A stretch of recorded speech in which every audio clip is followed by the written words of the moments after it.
Being the only boy in a family of 4 competitive sisters makes card games very intense. Growing up, card games have always been a way the whole family can connect together. Whether it's with my sisters, parents, cousins, or friends, cards are a universal language to communicate and connect with anyone. One of my favorite card games is Rummy 500. The toughest part of any card game, one would say, is the starting hand, as sometimes you can get lousy cards to start with. With life, I was given a hand of a blind right eye, poor reading skills as I was in the bottom 10% in the state during elementary and middle school, and trouble making friends.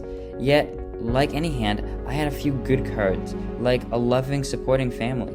Some people would see these cards and say it wasn't a winning hand, giving up without even trying. Yet, I saw a hand full of potential, if played correctly.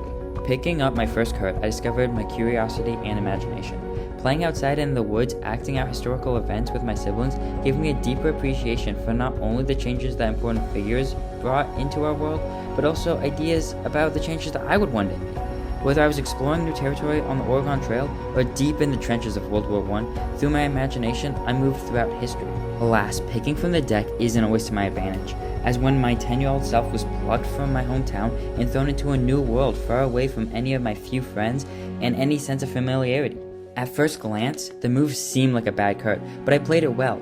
Giving me a fresh start in a new school allowed me to take risks and gave me opportunities that my shy self never would have been able to do. The card could have lowered many people's confidence, but I used it to build mine. I took steps forward during what felt like a tragedy and turned it into an opportunity to take chances and make new friends. I was once the quiet kid in the back of the classroom, yet now I'm the loudest one, answering questions and getting deep into conversation and discussion with my peers. Even with my newfound confidence, the blindness in my right eye was still harming my progress. Or so I thought. I set a goal to be out of any special ed classes. I read books and worked hard to catch up in a race in which I found myself years behind. I challenged myself throughout middle and high school to build up my reading and writing skills.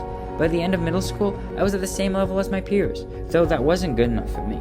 I continued to ambitiously challenge myself, taking on an increasingly heavier course load. I did not let my blind eye stop me from reaching success. As I play these cards down, I am finding I'm gaining traction in this game of life.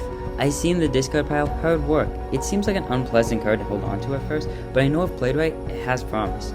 I picked up 11-hour shifts at a local restaurant every single day, volunteering hundreds of hours at my church, and found odd jobs around the neighborhood. Helping out at my church was a stroke of serendipity, as I discovered a new passion. I worked in the tech booth recording services with their camera equipment.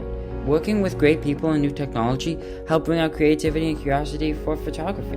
The game isn't over yet, but I have confidence moving forward. I realized throughout my life's journey that it isn't about the hand you're dealt, but how you play each card.